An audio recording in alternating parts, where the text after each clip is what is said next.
സൗഹാർദ്ദ അന്തരീക്ഷത്തിൽ കളിയും ചിരിയുമൊക്കെ കൊച്ചി കോർപ്പറേഷൻ അവസാന കൗൺസിൽ യോഗം. ഏവരെയും ഒത്തൊരുമിച്ച് കൊണ്ടുപോയതിന് പ്രതിപക്ഷത്തിന്റെ വക മേയർക്ക് അഭിനന്ദനമുണ്ടായി. നിറഞ്ഞ സന്തോഷത്തോടെയാണ് പടിയിറങ്ങുന്നത് എന്നും മന്ത്രിയാകാൻ ഒന്നും ഒരിക്കലും ആഗ്രഹിച്ചിട്ടില്ലെന്നും മറുപടി പ്രസംഗത്തിൽ മേയർ എം അനിൽകുമാർ പറഞ്ഞു.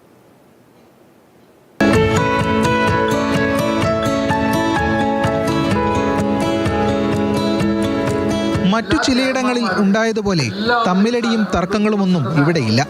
പഠനം കഴിഞ്ഞ് പിരിയുമ്പോൾ കാണുന്നത് പോലെ ഒരു വിടവാങ്ങൽ സമ്മേളനത്തിന്റെ അന്തരീക്ഷം. കളിയും ചിരിയും കുശലം പറച്ചിലും അല്പം സങ്കടവും.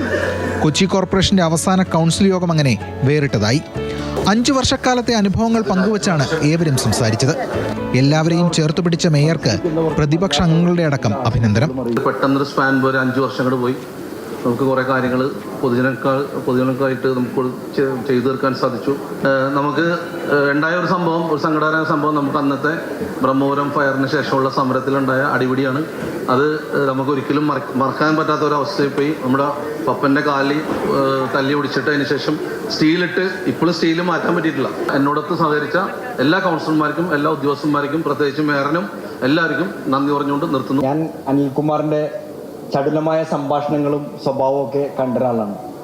ഞാൻ പറഞ്ഞ് തല്ലി പിടിച്ച് ഞങ്ങൾ പണ്ടാരോടെങ്കിൽ ഇവിടുന്ന് പോകുള്ളൂ. കാരണം എന്തെങ്കിലും പറഞ്ഞാൽ അദ്ദേഹം ചൂടാകുന്ന ഒരു സ്വഭാവമുള്ള ഒരു മനുഷ്യനാണ്. ചില മാതാപിതാക്കൾ അങ്ങനെയാണ്, അവർ അപ്പനായി കഴിയുമ്പോഴാണ് അതിൻ്റെ ബുദ്ധിമുട്ട് മനസ്സിലാകുന്നതെന്ന് പറയുന്നത് പോലെ മേയറായി കഴിഞ്ഞപ്പോഴാണ് ഇതൊക്കെ എങ്ങനെയാണ് കൊണ്ടുപോകേണ്ടത് എന്നുള്ളത് മനസ്സിലായത്. തുടർന്ന് മേയറുടെ മറുപടി പ്രസംഗം. ബ്രഹ്മപുരം തീപിടുത്ത കാലമടക്കം ഓർത്തെടുത്തുകൊണ്ടായിരുന്നു തുടക്കം. ശേഷം അംഗങ്ങൾക്ക് അല്പം ഉപദേശവും. അനുഭവങ്ങൾ ഉള്ള ആളുകളുമായി ഇടപഴകി നമ്മൾ ക്ലോസ് ആയിട്ട് നോക്കണം. അവരിൽ നിന്ന് പഠിക്കണമെങ്കിൽ നമ്മൾ എൻ്റെ അടുത്ത് പണ്ട് പിട്ടാപ്പള്ളി അച്ഛൻ ദേവരക്കോളിൽ പറഞ്ഞ പോലെ എടോ നിറവിടും ഒരിക്കലും തുളുമ്പില്ല. താനെല്ലാമാണ് മാർക്സിസം മുഴുവൻ പഠിച്ചത് താൻ പറയുന്നത്. താൻ പഠിച്ച മാർക്സിസത്തേക്കാൾ കൂടുതൽ ഞങ്ങൾ സെമിനാരി പഠിച്ചിട്ടുണ്ട്. താനത് മനസ്സിലാക്കി. ഹെഗലിനെ പഠിച്ചിട്ടാണ് മാർക്സ് ആയത്. അതൊക്കെ ഞാൻ പിന്നെ മനസ്സിലാക്കണം. എനിക്ക് മാർക്സിസത്തെ പറ്റി ഒന്നും അറിയില്ല. അപ്പൊ കുറച്ചൊരു അങ്ങനെ ഒരു മനസ്സ് നമ്മുടെ കൗൺസിലുള്ള ആളുകൾ കാണിക്കണമെന്നാണ് എനിക്ക് ആകെ നിങ്ങളോടൊരു പരിഭവമുള്ളത്. MLA-യും മന്ത്രിയുമടക്കം കൂടുതൽ ഉയരങ്ങളിലേക്ക് എം അനിൽകുമാർ പോകട്ടെ എന്ന ചില അംഗങ്ങളുടെ ആശംസകൾക്ക് മറുപടി എന്നോണം മേയറുടെ പ്രതികരണം. എനിക്ക് മേയറായതിൽ വലിയ സന്തോഷവും അഭിമാനമുള്ള ഒരാളാണ്. ഞാൻ ജീവിതത്തിൽ ഒരിക്കലും ഒരു മന്ത്രിയാകാൻ ആഗ്രഹിച്ചിട്ടില്ല എന്ന കാര്യം നിങ്ങളോടെല്ലാം ആത്മാർത്ഥമായി അറിയിക്കുകയാണ്. ഇപ്പം എൻ്റെ ബ്രഹ്മപുരം നിങ്ങൾ പറഞ്ഞില്ല, എൻ്റെ ഏറ്റവും വലിയ അന്നത്തെ പ്രയാസം എൻ്റെ വണ്ടിയുടെ മുമ്പിൽ ഒരു പോലീസ് പെട്രോളിംഗ് ചെയ്യാൻ എനിക്ക് ഇത്രയും വലിയൊരു നാണക്കേട്. എൻ്റെ വീടിൻ്റെ മുമ്പിൽ ഒരു പോലീസുകാരൻ SI വന്ന് ചാടി ഇറങ്ങി ഗേറ്റ് തുറക്കുന്നു. അയാളുടെ ഒരു ഒടുക്കത്തെ സല്യൂട്ടും അയാൾ കാണിക്കുന്ന വിനയവും എനിക്ക് പുറത്തേക്ക് ഇറങ്ങാൻ നാണോയി തുടങ്ങി. നടപടിക്രമങ്ങൾ പൂർത്തിയാക്കി ഏവരും ചേർന്ന് ഒരു ഫോട്ടോ സെഷൻ. ഇത്തവണ കോർപ്പറേഷൻ തെരഞ്ഞെടുപ്പിൽ മത്സരരംഗത്തില്ലാത്ത എം അനിൽകുമാർ നിയമസഭാ തെരഞ്ഞെടുപ്പിന് ഇറങ്ങുമെന്ന അഭ്യൂഹവും ശക്തമാണ്. ക്യാമറമാൻ സുജയ് എഡ്വേർഡിനൊപ്പം S Ragin, Mathrubhumi news, Kochi.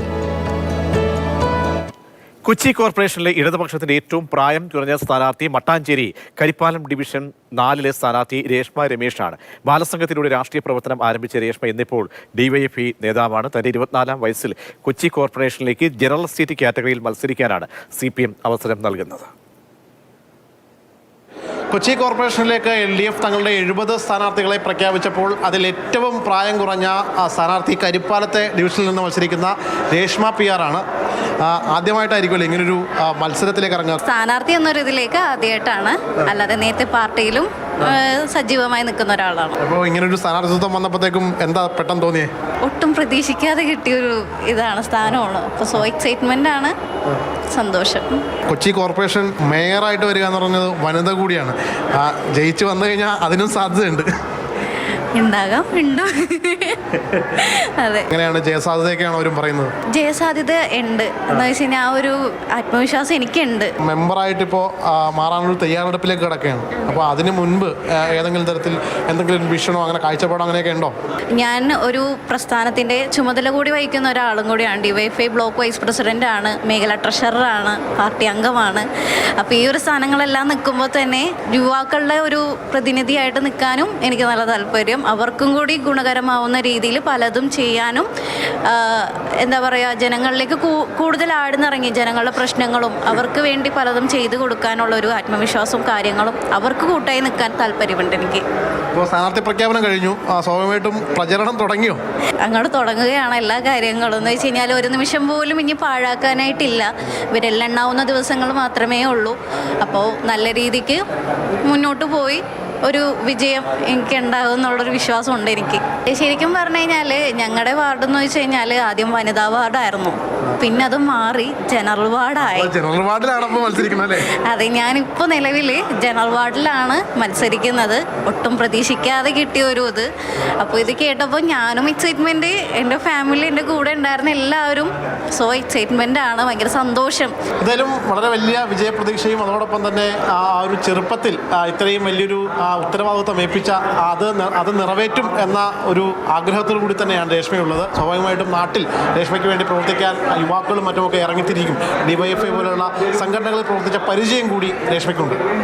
Vinu തോമസിനൊപ്പം Shyamaprasad Thaman, Mathrubhumi news, Kochi.